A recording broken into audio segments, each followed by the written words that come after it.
Los comentarios y opiniones vertidos en el siguiente programa son de exclusiva responsabilidad de sus coproductores e invitados. Programa clasificación O, de opinión. Categoría A, apto para todo público. Otro relato dominical. El momento para pensar en voz alta. Refleja y coloca en la mesa los distintos puntos de vista de los actores y protagonistas de la noticia. La disputa con la realidad. El sentimiento para conectar. Otro relato dominical.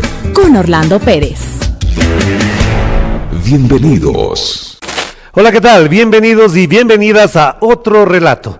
En esta semana, evidentemente, hay algunos elementos de análisis, de reflexión sobre lo que vive la democracia ecuatoriana. Y ponemos en estos términos, lo que vive la democracia ecuatoriana.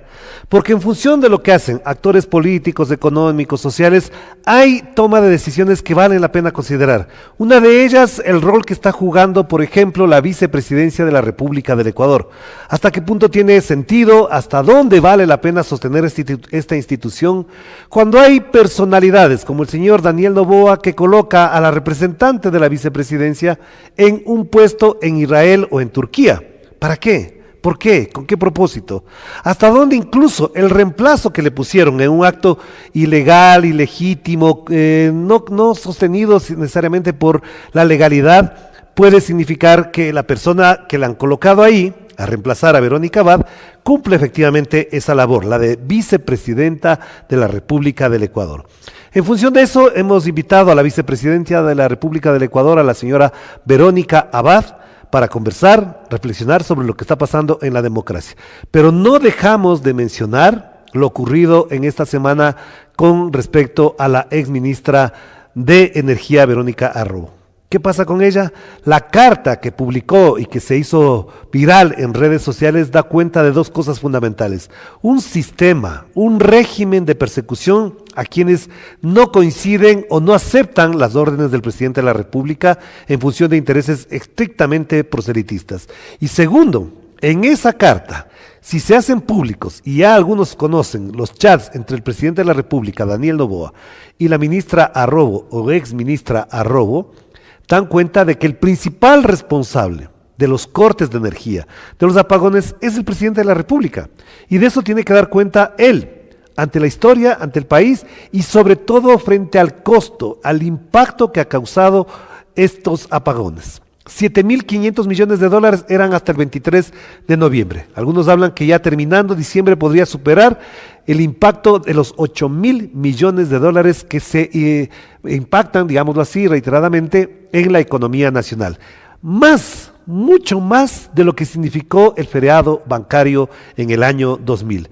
Muchísimo más de lo que significó el terremoto de Manabí. Hagan de cuenta la diferencia entre un feriado bancario, la crisis financiera de aquel entonces, el terremoto del año 2016 y lo que ha significado los apagones. Ni los dos primeros tienen el impacto que ha tenido esto. Por supuesto, de alguna u otra manera los que tienen plata salen adelante, pero los que no afrontan las consecuencias. Pero volvamos entonces al tema. La democracia está en riesgo y nos avecinamos a un proceso electoral.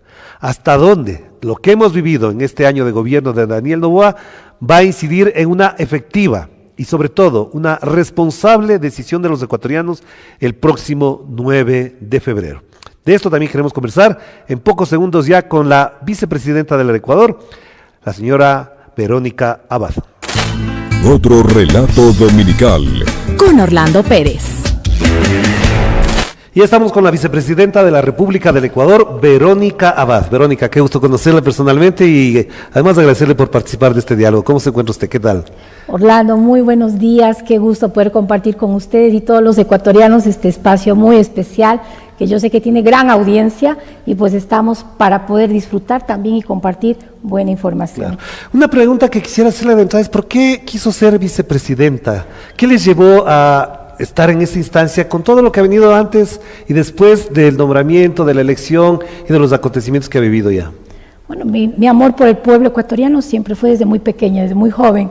La asistencia, el voluntariado al cual me he dedicado 25 años de mi vida, despertó siempre cómo mejorar la vida de los ecuatorianos. Cada mañana que me despertaba era qué voy a hacer ahora para poder mejorar la vida de mi barrio, de que mi comunidad, al grupo al que pertenecía, a mi colegio, etcétera.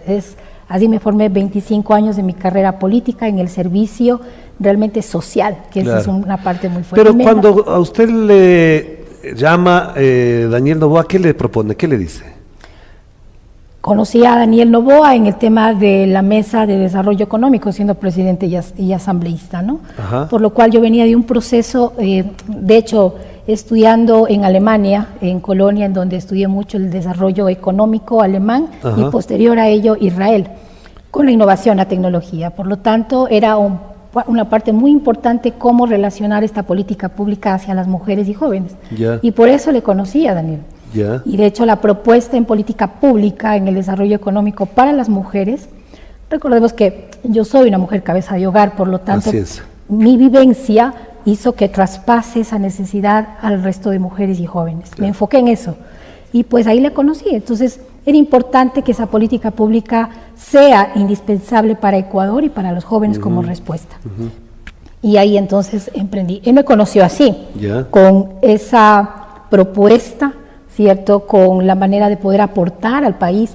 Y venía de un proceso de una candidatura a la alcaldía de Cuenca. De Cuenca, sí es, ajá. Donde parte de mi propuesta a Cuenca la hice en macro para lo nacional, referente al desarrollo económico, emprendimientos, innovación, tecnología, ¿no?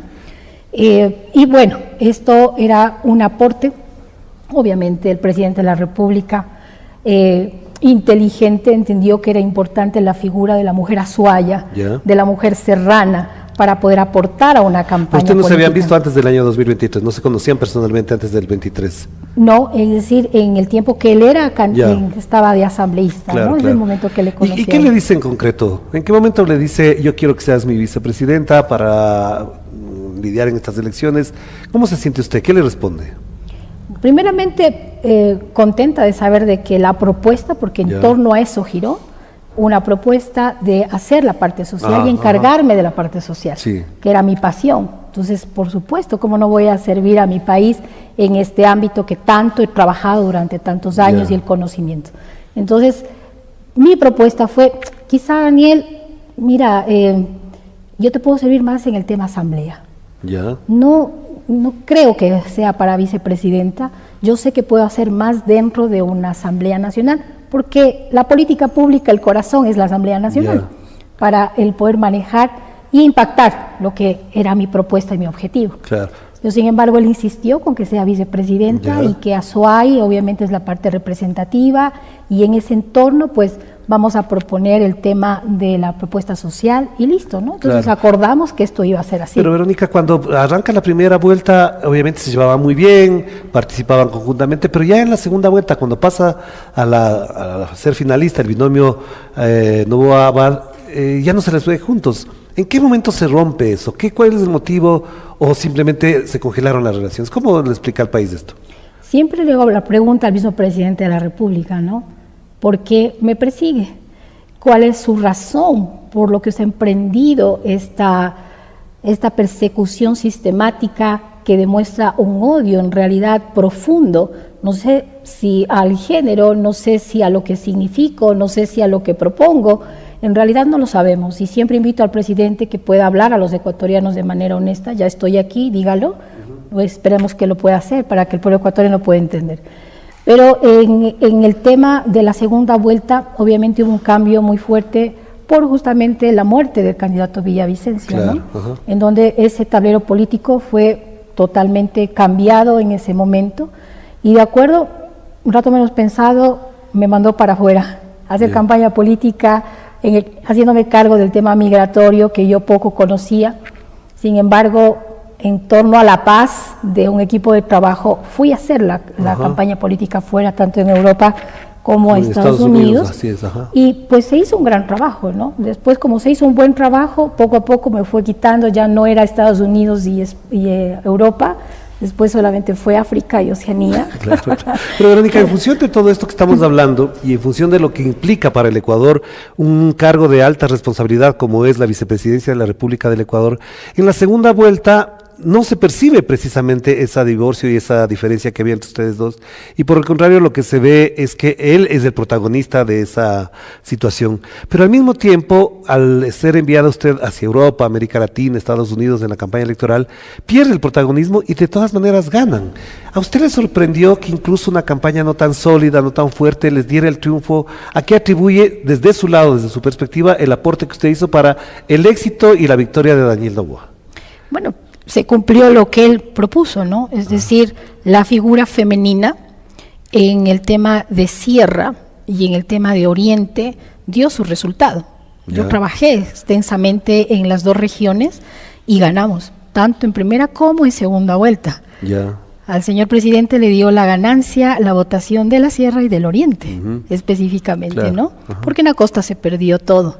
Y eso demuestra claramente un trabajo arduo que emprendimos, el pequeño grupo en realidad que éramos, sin embargo se pudo hacer porque esto era también una necesidad del pueblo ecuatoriano de cambiar, de la esperanza que siempre tenemos los ecuatorianos de votar y de buscar algo mejor. La esperanza nunca muere, eso es algo muy valioso en los ecuatorianos, la esperanza que nunca muere. Siempre nos levantamos de la peor circunstancia. Podemos pasar las peores crisis, sin embargo, esto yo pude reflejar viviendo mi persecución, viviendo en el destierro, que cada mañana, a pesar del dolor que tenía, me levantaba con esperanza de que puedo vivir un día mejor y que puedo hacer algo mejor desde acá. Yo creo que eso es lo que nos tiene firmes a los ecuatorianos. Pero Verónica, yo sé que esta es una de las preguntas que más se le ha hecho, que más da las vueltas, y es que la ruptura tiene que tener alguna explicación, y el Ecuador necesita una explicación de eso. Unos dicen que fue por plata, que le dieron plata a usted, que usted se la gastó, que la depositaron en paraísos fiscales, que esa plata no aparece, que de aparecer en alguna parte los responsables serían los dos, porque el uno le dio y la otra recibió. ¿Cuál es la real situación que rompe una relación que gana, que es victoriosa en la segunda vuelta? Es que no hay razón, Orlando, y eso es lo que a nosotros nos descompone, no solo a mí, sino al pueblo ecuatoriano, porque en realidad en lo personal esto ha extendido a mi hijo, a mi familia, a las personas que están a mi alrededor, a los abogados, a mis colaboradores, y prácticamente se vuelve, como he dicho, un patrón, porque hoy dibujamos un patrón de comportamiento en todas las personas, periodistas, asambleístas, que han sido perseguidos durante este pequeño periodo que tenemos aproximado de 11. No es dinero, es falso del dinero. Ahí está la mesa de comisión que lo hizo la Asamblea Nacional. Así es. Justamente por la denuncia del exministro de gobierno Arturo Félix Wong, diciéndome que yo soy una corrupta porque he tomado dinero. Cuando se hizo la investigación, cuando fuimos llamados al pleno de la Asamblea, él no estuvo, ni la bancada de ADN. Así es. Entonces, ¿cómo es? Eso es un acto cobarde, digo yo, el de lanzar una piedra y no tener ni siquiera una documentación que afirme y confirme de mi corrupción supuesta del señor Wong. Pero la asesora o consejera del presidente Daniel Noboa, que ahora es candidata, Diana Jacome, dice que era usted un peligro.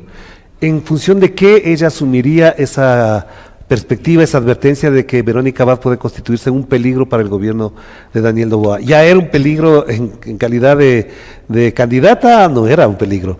Asume la presidencia y la vicepresidencia y se convierte en un peligro. Entonces, ¿cómo se explican estas expresiones de su círculo más cercano de Daniel Noboa? Es claramente orquestado, ¿no? O sea, tenemos una orquesta de un gabinete. Ahora ya se han sumado a eso lastimosamente periodistas, a eso se ha sumado una bancada desde el legislativo. A eso se suma toda una infraestructura gigante de granjas de troles que atacan todo el tiempo. Es decir, es todo el peso de un Estado con más de 12 instituciones sobre la vicepresidenta. Yo siempre digo, no sé qué asesor tiene, que le dijo que mientras ataque más a la vicepresidenta, él va a ganar, porque su único objetivo es tener la presidencia, y eso fue desde el inicio, a tal punto que cambia su rumbo de una propuesta a los ecuatorianos que depositaron la confianza en un binomio. Claro, y en un programa que estaba presentado ahí. Por supuesto, cambia totalmente, radicalmente, cambia, ¿cierto? Y todo lo gira en torno a su reelección. Por eso descuida claramente todas las instituciones que estamos, por favor. Si están concretados de cómo dañamos, cómo perseguimos, cómo hacemos a un lado a nuestros rivales. Ellos lo llaman enemigos. Yo pienso que todos somos ecuatorianos, no hay enemigos. Sin embargo, es esas actitudes. Pero ¿cómo, por ejemplo, la relación suya con la canciller Gabriela Sommerfield, cómo fue? Porque parecería que quien mandaba ahí no era la vicepresidenta, sino era la canciller, es decir, una persona que estaba designada y no elegida. ¿Cómo era esa relación? ¿Cómo se planteaba esa relación al momento de entablar incluso tareas que se le disponía a ustedes de la Cancillería? Siempre he sido una mujer respetuosa de la ley y del orden, porque son valores que no pueden morir. Si nosotros queremos prosperidad y paz en un país, en nuestro hogar, en nuestro negocio, en nuestra vida personal, debe haber esos valores. No puede no existir el orden y el respeto. Por lo tanto, cuando salí del país, anuncié al país que salía desconociendo, obviamente, una diferencia política que ya no estaba establecida en nuestra propuesta los ecuatorianos, primero. Segundo, hablando sobre poder mantener, porque sobre ese decreto inconstitucional, no me resistí, lo que dije fue por la paz, por el equilibrio constitucional, salgo fuera del país para poder hacer lo que el presidente de acuerdo ha decretado. Y así lo hice. Y con la canciller he mantenido siempre la parte profesional que creo que debe primar, porque está el interés de los ecuatorianos sobre lo que le guste o le disguste de mí a la señora canciller. Primero está el objetivo de los ecuatorianos. Claro. Lo cual, obviamente, Orlando, créame que esto es un espacio que yo tengo que abrir posterior a ello, porque hay una documentación muy grande de todos los bloqueos que tuvimos de parte de Cancillería, de la canciller específicamente, con todo el trabajo que emprendimos dentro de la embajada para los ecuatorianos. Ese es otro capítulo. Sin embargo, las diferencias que ella puede tener siempre lo ha llevado al ámbito presidencial, por sus, obviamente, sus intereses, porque no lo puedo decir de otra manera, son sus intereses, no los del pueblo ecuatoriano. Entonces, obviamente hay diferencias. De la canciller, dice usted. Sí, sí, por supuesto. Porque, canciller y presidente, porque todo lo que tenemos en documentación, y obviamente ya vemos en este momento las denuncias que existen con el tema del contrato de este programa Pegasus, que es terrible, que es una barbarie lo que están haciendo, porque en primera lista estoy yo, ¿no es cierto?, persiguiéndome. Ahí está, es algo que yo venía desde el inicio avisando a los ecuatorianos, poniéndoles en alerta de cómo ellos estaban presionando y trabajando con el único propósito de hacer a un lado a sus rivales para ellos tener una cancha, obviamente, imparcial, supuestamente, cierto para ellos, pero no es así. Claro. Pero Verónica, una fuente de la Cancillería a la cual le tengo mucha confianza porque fue mi compañero de colegio además, me decía, ¿cómo es posible que la vicepresidenta reciba órdenes de la canciller en la embajada de Israel y cuando llega a Israel la canciller prácticamente desconoce el rol de la embajadora? Es decir, había como un vacío que se creaba ahí. Es decir, ella iba hacía tareas que podrían haber sido supervisadas por una vicepresidenta normalmente en cualquier gobierno. Esas tareas que la canciller realizaba en Israel, ¿hasta dónde usted conoce que efectivamente estaban transponiéndose o rebasando la legalidad de las relaciones entre Ecuador e Israel en función de lo que usted me acaba de denunciar, por ejemplo, en contratos que no están revisados y que se socapan, dice esta fuente, en el ambiente de la seguridad? Así es. Un día, menos pensado, me llamaron del Ministerio de Relaciones Exteriores de Israel a confirmarme si en realidad qué día aterriza la señora canciller a Israel. Ellos entienden la parte diplomática y el respeto al protocolo de los países, ellos entienden claramente, y entienden claramente que se estaban refiriendo a la vicepresidenta del país, que iban a visitar. Exactamente, ¿no? Por lo cual me sorprendió, yo dije, ¿y esto? Averigüen, colocamos un quipus preguntando si nos ratifican si esto es verdad, que la canciller viene. Nunca hasta el día de hoy recibimos respuesta, jamás. Se nos confirmó, se nos avisó sobre el tema de que ella iba a visitar. Extrañamente llega el quipus del señor viceministro Jaime Augusto Barberis diciéndonos de que yo tengo que estar el 1 de septiembre en Ankara para coordinación. Yo tenía hasta el 9 de septiembre, que ese era el plazo que da la ley y la norma, y nos pareció extraño porque aún no podíamos viajar porque ellos no habían firmado lo que tenían que firmar en el tema, un protocolo para eso, burócrata que hay ahí. Así es. Y qué casualidad que la canciller aterriza el 3 de septiembre, estando yo aún en Israel. Yo ahora me pregunto ya cuadrando las cosas, ¿no es cierto? ¿Por qué razón? ¿Cuál era su apuro de que yo salga de Israel? Ya. Si ella tenía que estar el 3 de septiembre, aterrizó el 3 de septiembre, de hecho, ¿cierto? ¿Y cuál era el apuro para que yo salga de Israel de esa forma abrupta, que nuevamente volvieron a vulnerar mi estabilidad, no solamente emocional, psicológica, sino de trabajo laboral? Tengo todavía cosas firmadas en Israel, bancos, contratos, y tuve que salir de una manera abrupta de Israel. Pero usted, ¿qué sospecha? ¿Por qué ese aterrizaje de pronto el 3 de septiembre? A usted le dicen que tiene que estar antes del 9. Es decir, ¿qué había ahí en ese momento? ¿Qué estaba ocurriendo? ¿Se estaban firmando los contratos? ¿Se estaban haciendo algunos convenios con Israel? ¿Qué había ahí? Eso no me consta a mí, pero sin embargo yo sí puedo afirmar por lo que pasó y lo que aconteció ahí, era que ella no tenía una agenda clara. No, por eso siempre me refería a una agenda oscura, sin duda, y lo vuelvo a repetir, porque prácticamente lo que ella fue es llamó a mi cónsul 2 horas antes a que llame a cuantos ecuatorianos para que vayan a reunirse en la sala de 4 pisos más abajo de la embajada. Se sacaron la bandera de la embajada para bajar a tomarse la foto con los ecuatorianos y ella. Esa fue la agenda que yo la constaté, algo totalmente irrisorio, irresponsable, porque una canciller debe representar honrosamente a sus ecuatorianos, a sus ciudadanos, no avergonzar. Fue una vergüenza, en realidad, una comidilla de todo el cuerpo diplomático internacional, sabiendo que estaba la vicepresidenta ahí, y fue sacada de su agenda porque nunca la vi. Nunca participó de las actividades. Nunca la vi, absolutamente nada. Porque también hay una sospecha que no es, digamos, novedad tampoco. En el Ecuador es conocido que el padre de la canciller Gabriela Sommerfield, tenía muy buenas relaciones, negocios con Israel, y que en gran medida ella ha sostenido esa relación en ese plano, en el plano privado, comercial, más que en el institucional de una canciller. Es así, es correcto, por supuesto. El padre de ella es conocido en Israel. Tiene la empresa en Israel de armamento y el tema de seguridad, eso es real, es verdadero. Ahora, ¿cómo afronta usted esta situación? Porque antes de la salida que le piden que salga de la embajada de Israel para pasar a Ankara a Turquía, ya se produce el caso de su hijo. Es decir, ha habido permanentemente un accionar para que usted sea hostigada y al mismo tiempo presente la renuncia, que es lo que algunos han dicho. Es decir, es mejor que renuncie a que siga soportando eso. ¿Se le pasó por la cabeza en algún momento renunciar? No. La verdad, el dolor más bien me fortaleció. Que atenten contra un hijo es lo más cruel del mundo.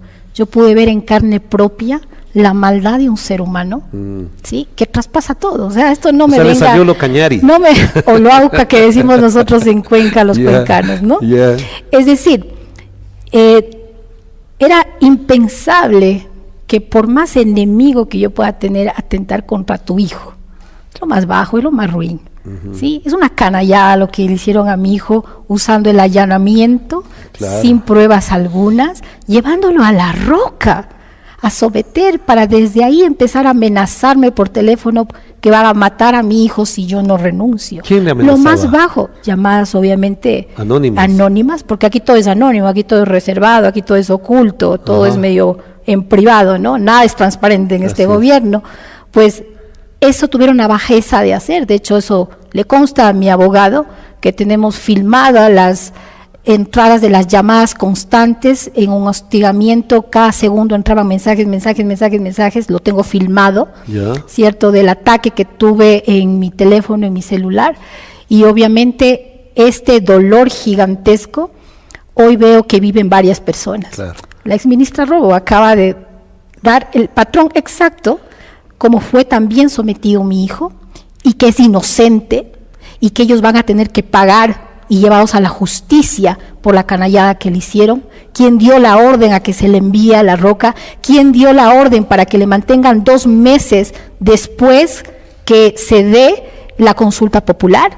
¿Cierto? Es decir, todo este patrón está dibujado en varios personajes en este momento del Ecuador, por lo cual ya los ecuatorianos tenemos que despertar.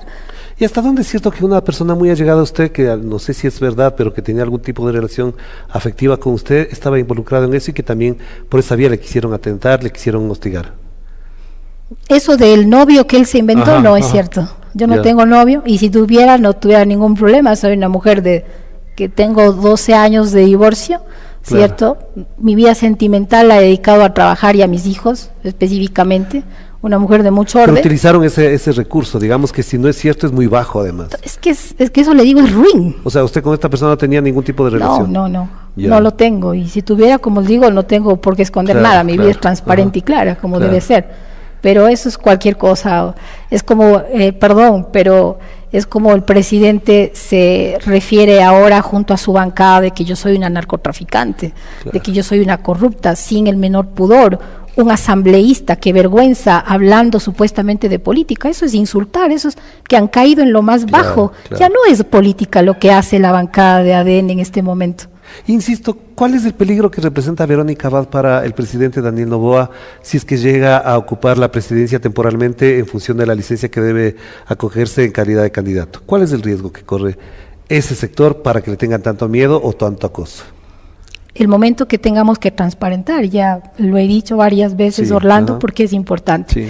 Ecuador necesita ya un baño de verdad, de transparencia, porque eso nos va a dar paz a los ecuatorianos. Eso nos va a poner en tregua y eso va a poner incluso como parte de la construcción del país que queremos para los próximos 4 años con el nuevo gobernante. Claro. Pero ¿Sí? usted ha dicho, por ejemplo, que va a eliminar el IVA o va a bajar el IVA del 15 al 12, no estaba, incluso que podría ser menos, que podría eliminar lo que significó los subsidios a los combustibles.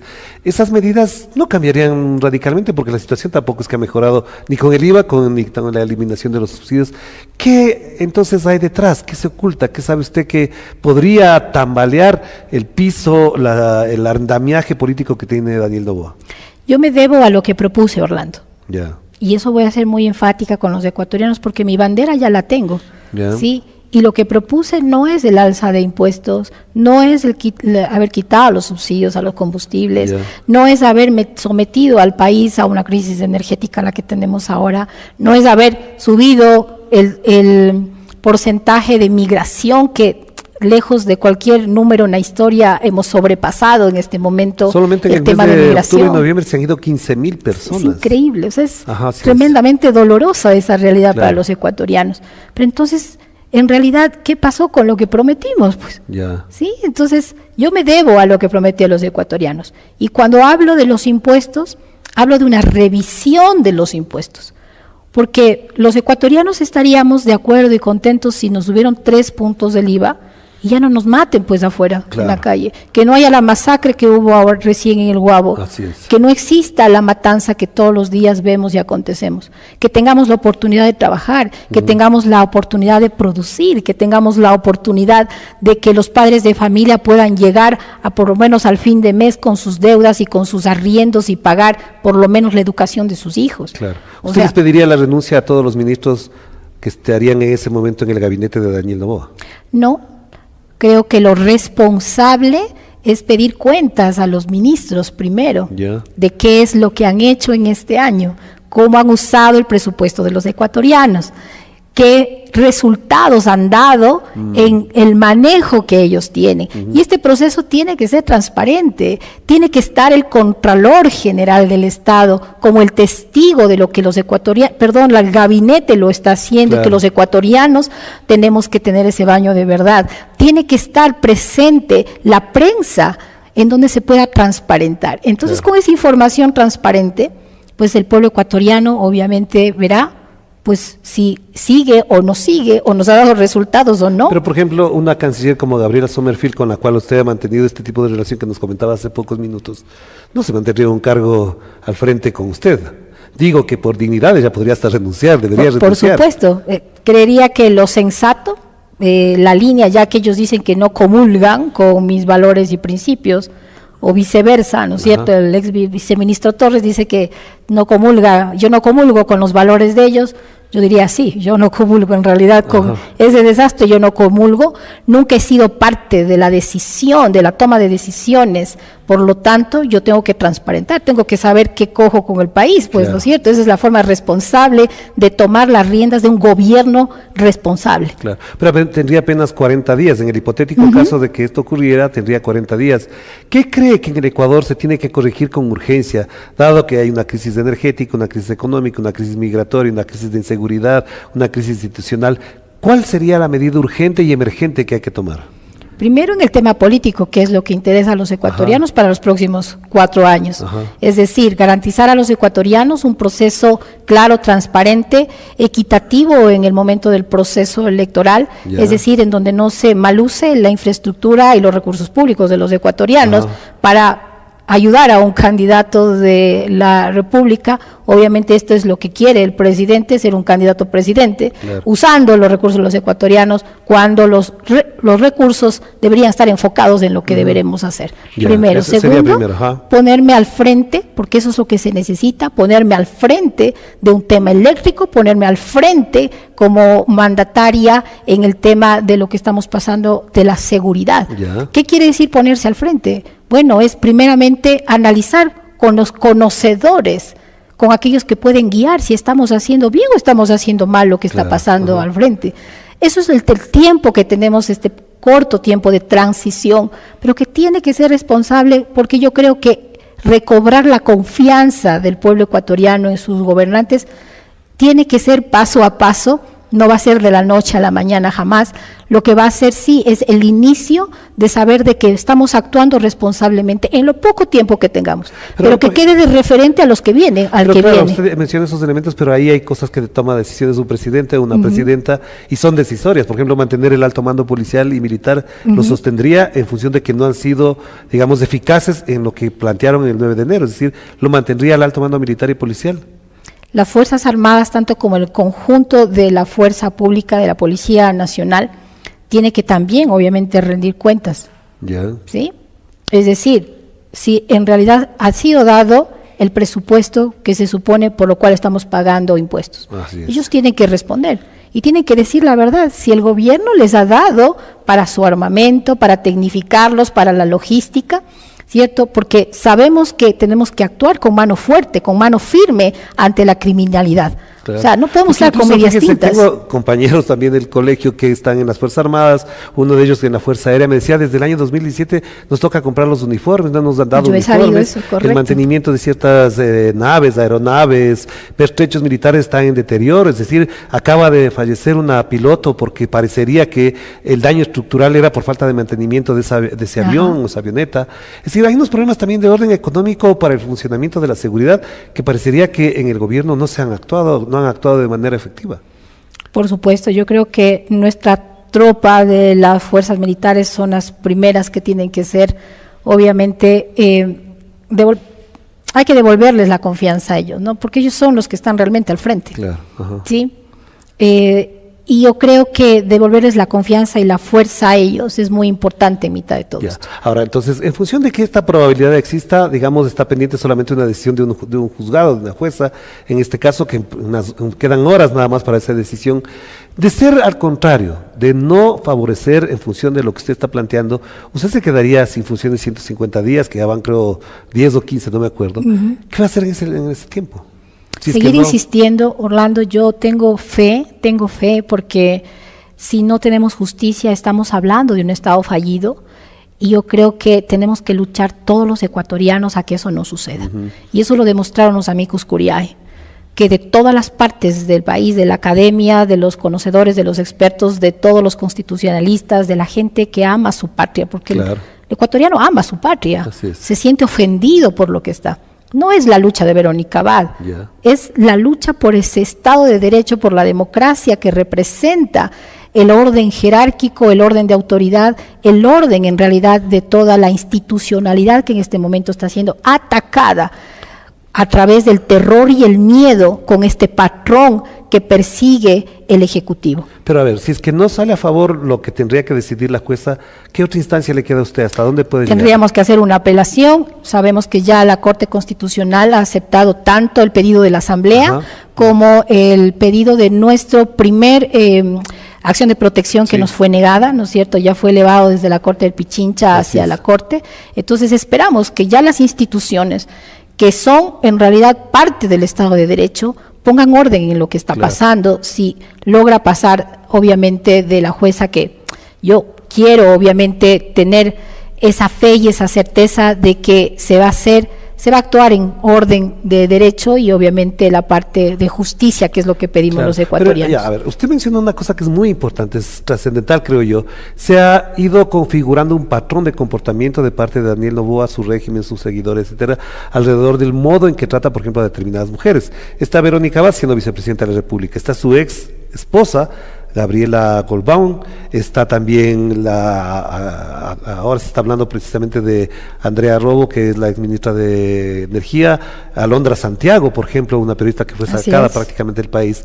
Estos son actos violentos contra los derechos de la mujer y contra las mujeres en particular, pero en la campaña usted no creía en el tema de derechos de la mujer, no los defendía de ese modo. ¿Cambió o es que no fueron tergiversadas sus palabras cuando hablaba de que no necesariamente el feminismo tiene que ser un valor fundamental en la democracia? Siempre señalaré, eso tergiversaron en una campaña política, ¿sí? Mi propuesta, es cierto, yo no soy una feminista radical, y eso el ecuatoriano lo sabe, pero eso es invalidar una lucha que yo he tenido alrededor de casi 12 años, porque mi proceso de divorcio fue por una causa de violencia. Entonces, mal podría yo decir que no existe la violencia para las mujeres, existe, es real. Y tenemos que combatirlo. Y la forma de combatirlo es asegurándonos en la ley. Para mí, una de las partes más fundamentales para la independencia real y la no violencia a la mujer es la parte económica de las mujeres. Por eso me dediqué de lleno a dar la política pública para que la mujer pueda un programa de entender, mujeres directoras, emprendedoras. Por supuesto, ¿no? Entonces he trabajado siempre con organismos de mujeres, nunca he estado en contra de las mujeres, ¿no? Y yo creo que en este momento las divisiones no nos sirven, lo que necesitamos es saber que todas somos mujeres, todas representamos este valor en el Estado de Derecho y sobre todo en la parte de nuestros derechos políticos a funcionar dentro de la parte pública. Eso es lo que peleamos en este momento. ¿Y usted no ve como extraño o en respuesta a lo que usted dijo o no dijo en su momento a favor del movimiento feminista, que las organizaciones feministas no estén todas del lado suyo, que no salgan con toda la fuerza que para otros casos se han salido? Nunca las he cuestionado. Yo soy muy respetuosa y tolero las diferencias. O sea, si ellas creen que no les represento, pues está bien. Estamos en un Estado democrático, ¿cierto? Así como hay mujeres que también se las representa y está de acuerdo. Pero esto yo aprendí en Israel, Orlando, ¿no? Es decir, ante la emergencia de un país en una guerra, vi cómo la Knesset, es decir, el Congreso israelita, se unía izquierda, derecha. Ahí hay partidos políticos ultrarreligiosos, partidos políticos cristianos, partidos políticos seculares, una izquierda, es decir, todo el componente de un arco democrático y responsable que es la parte política. Pero todos giraban en torno ¿a qué? A la defensa de Israel. Es decir, dejan a un lado las diferencias y empezamos a pensar cómo nos vamos a defender. Ese es un ejemplo que quiero darles, ¿no? De cómo se hace la verdadera política. Ante ello tienen una documentación clara, una proforma, una propuesta clara, un presupuesto de hasta la última bala, dónde vamos a usar, en qué momento, el avión, el combustible, hacia dónde va dirigido, y sobre este presupuesto claro y transparente, entonces ahora sí, ¿aumentamos o no aumentamos el presupuesto? Y esa es la política pública. Esa es la realidad de poder aún menguar las necesidades de un pueblo. Pero le pregunto esto porque parecería a ratos, puede ser equivocado, pero quisiera su testimonio de que le han abandonado determinados sectores políticos, quizás por no comprometerse, porque creerán que a lo mejor metiéndose con usted tienen una reacción de parte del gobierno. ¿Cree que hay un abandono? ¿De quiénes recibe apoyo? ¿Con cuáles se sentiría más cercana y acogida para seguir en esta lucha que está planteándose? Estoy completamente segura que es en torno al terror y el miedo que ha sembrado el gobierno, sin duda alguna. Hay mucha gente y organizaciones que no se han atrevido a hacer público, sin embargo el respaldo está por afuera. Y ellos dicen, o sea, no queremos arriesgarnos. He tenido abogados que han tenido que dar a veces un paso al lado porque se han sentido amenazados, ¿cierto? Es decir, el terror y el miedo es lo peor que podemos hacer caso en este momento. Porque a diferencia de aquello que le estoy mencionando, cuando usted arriba al aeropuerto de Cuenca, recibe el aplauso de la gente que lo ve ahí. ¿Espontáneo o fue organizado por alguien para que le recibieran con aplausos y vítores? No, en realidad es el trabajo en Cuenca, ¿no? Como le digo, el sistema de las mujeres en los mercados, que es parte de un gran sector realmente a nivel nacional de lo que yo he trabajado, así que no es sorpresa que yo haya almorzado en el mercado, son amigas mías de muchos años en los que hemos podido solventar el tema de la mujer en la producción, tanto agrícola, porque he trabajado con la mujer rural, así como la mujer que está, obviamente, en el sentido de los mercados. Una de mis propuestas en la alcaldía de Cuenca fue con las mujeres del mercado, porque son las verdaderas productoras de la economía en el sistema económico que tenemos. Simbólicas, ¿no? Porque son el punto de encuentro también en Cuenca, a diferencia de otros lados, la gente de la clase alta como la de la baja entran a ese mercado. Sí, por supuesto, o sea, todos los sectores económicos, sentarse a comer unas cascaritas en Cuenca, un hornado lo más rico del mundo, que no lo he hecho y que ya me debo eso, pero es decir, el conjunto de traer la economía es traer la paz. Eso es importante entender. La economía es paz. Claro, pero Verónica, en función de esto que estamos conversando hay un elemento clave. Se acaba de publicar la carta de Andrea Arrobo, exministra de Energía, y dice cosas que tienen que ver con lo que usted mencionaba de un patrón. Le pregunto, ¿usted conocía a Andrea Arrobo? Porque ya hay personas que dicen que Andrea Arrobo, como usted, están cercanos al correísmo y que detrás de esto está el correísmo, entonces hay una campaña de desprestigio al gobierno porque los correístas están detrás. ¿Usted con Andrea Arrobo se ha reunido? ¿Usted y Andrea Arrobo, conjunta o separadamente, se han reunido con el correísmo? ¿Qué hay que decirle a la gente que está mencionando eso? No, en realidad nunca lo he hecho. He sido claro. Primero que yo no soy candidata a nada en este momento, así que no tengo la necesidad de reunirme con candidatos o con partidos políticos, no. La única vía que es la legal, la legítima, siempre va a ser la Asamblea Nacional que representa a los ecuatorianos. Toda la Asamblea Nacional representa y todos son válidos, todos son tolerables en el arco democrático, lo vuelvo a repetir, porque para mí infundar odio en el corazón de unos por otros no está dentro de mi agenda y no lo voy a hacer, nunca lo he hecho.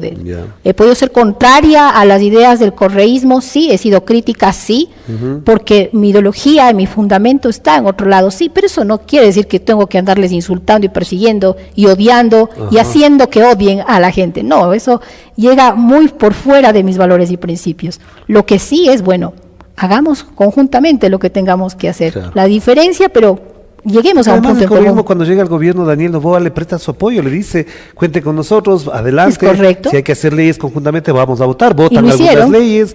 En el momento de la crisis aparentemente de inseguridad, el 9 de enero, el propio expresidente Correa le dice, cuente con nuestro apoyo, presidente Noboa, si hay que acabar con la inseguridad. Es decir, siempre ha estado esa posibilidad. Entonces, no se entiende mucho que ahora le acusen a usted de correísta. Pero le preguntaba, ¿usted se ha reunido con Andrea Robo? No. En realidad, al leer, no, tampoco, no, tampoco, para nada. Sin embargo, al leer la carta hoy en la mañana, es que el corazón se me hizo tan chiquito porque dibuja exactamente lo que le hicieron a mi hijo. Así es. Y a varias personas. En eso coincido es decir, nosotros hemos denunciado con el abogado de Sebastián los drones volándole en la casa, persiguiéndole, policía judicial sin autorización, que se le denunció a la fiscalía y la fiscalía los dejó como que si nada pasara. Porque además hay intervenciones de sus teléfonos, ¿no? Por supuesto, porque estamos asediados. La CIES cree que no sabemos y es lo más ridículo que pueden hacer cuando sabemos que estamos en las listas de los más buscados por ellos, ¿cierto? Y perseguidos, porque es claro y evidente que estamos perseguidos, todo un aparataje que han montado sobre nosotros, ¿no?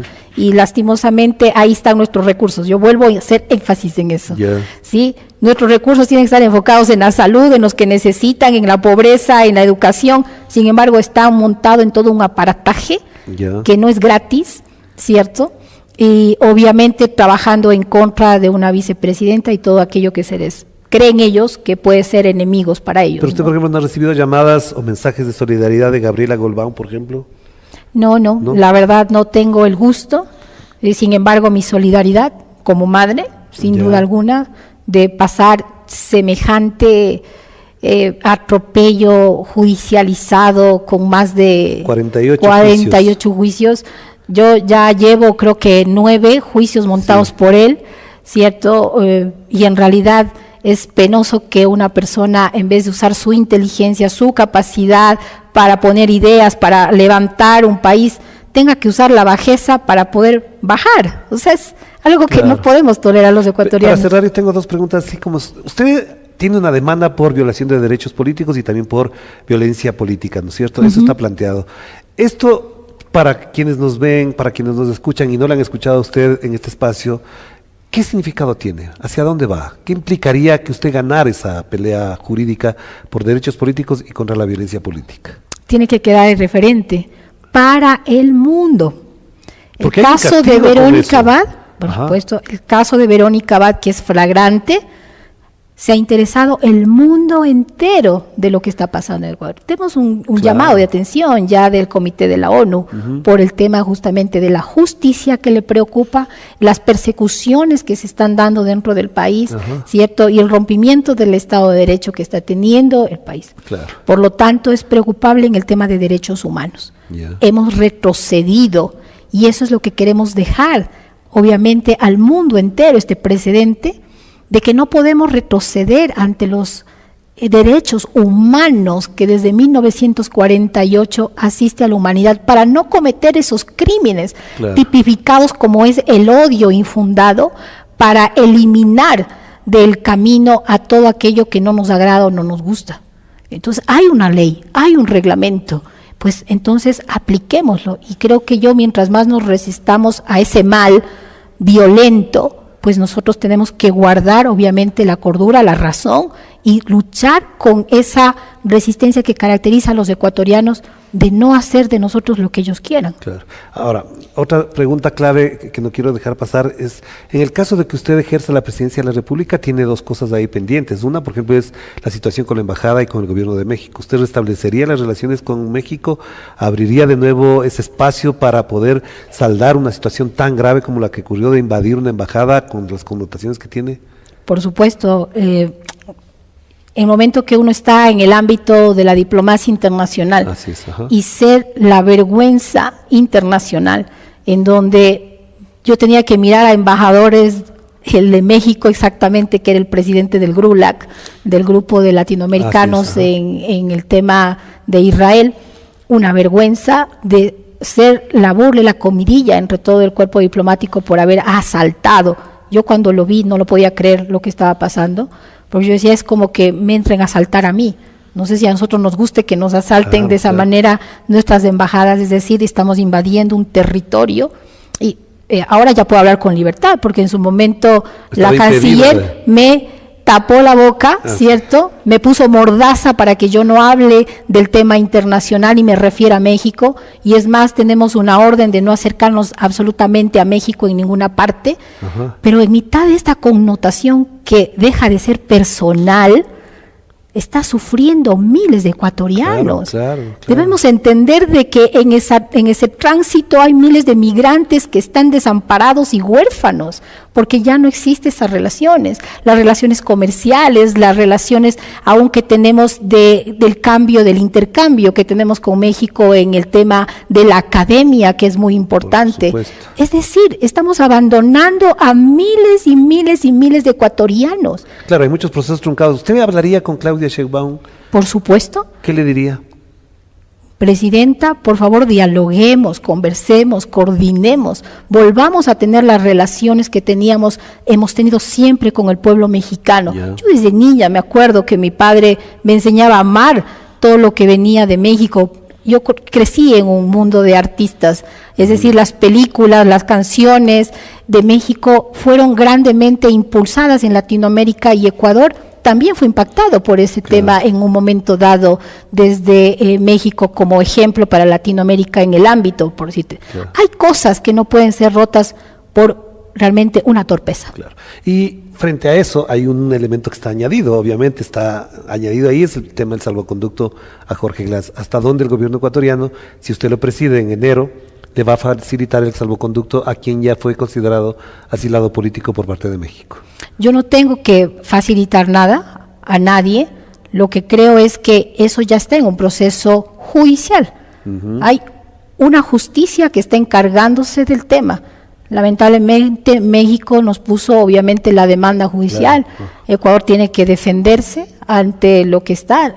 Tengo que conocer de cerca cómo está el proceso judicial, sin duda alguna, pero eso, fuera de eso, muy aparte de eso, yo creo que Ecuador no merece tener rompimientos con México. Claro que sí. No. Entonces la última pregunta que tengo es, en una palabra, ¿cómo calificaría a Daniel Noboa después de toda esta experiencia? ¿Hasta dónde a usted le lleva a sintetizar en una palabra, en una frase, el significado que tiene para usted, para el Ecuador, Daniel Noboa? Que el autoritarismo no va de acuerdo a la nobleza de los ecuatorianos. Muchas gracias. Gracias, Orlando. Y gracias a ustedes también por acompañarnos en este diálogo con la vicepresidenta de la República del Ecuador, Verónica Abad. Como pueden apreciar, hay algunos elementos que además pueden generar conversación, polémica, pero sobre todo lo que invitamos es a reflexionar sobre algo que lo dijimos en la introducción de este programa. Aquí está en juego la democracia, no solamente como un membrete, sino como un modo de convivencia pacífico, ordenado, justo para poder saldar los problemas que tenemos, resolver los problemas que tenemos todos. En democracia, lo que sea. Fuera de la democracia, nada. Nos veremos próximamente. Otro relato dominical. Con Orlando Pérez.